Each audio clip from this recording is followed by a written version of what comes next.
Yeah. So I'm an artist from Oxfordshire. I grew up in kind of rural South Oxfordshire, and sort of started working in the arts as a teenager, really, to kind of entertain myself.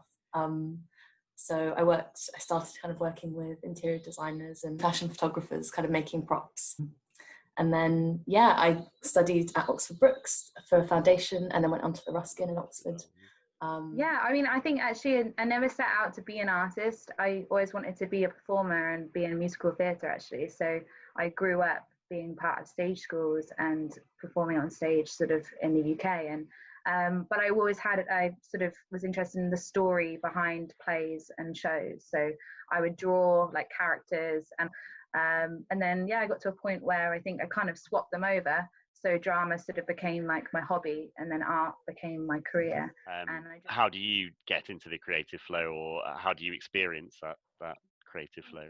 I've definitely learned that I can't force it, and that's something that has come from the lockdown, especially, is that so you can't be like, oh, I'm going to be in the zone today. I can't, just go into the studio and be like, I'm going to create something. I think to be in a state of creative flow, for me anyway, you need to experience other things outside of the studio for that to come, and then when it comes, grab onto it and run with it. That's sort of how. Yeah, I think I'm a bit different, actually.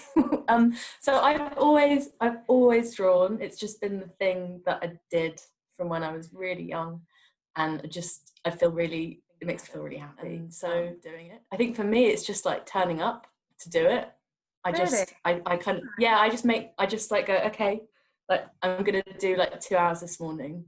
I can see that in the works that we're doing though, because I think yours do have a bit more of a kind of yours feel like they have a movement to them. Yeah. And I think mine are quite rigid and detailed, and I get really into the minuscule, and they're very controlled.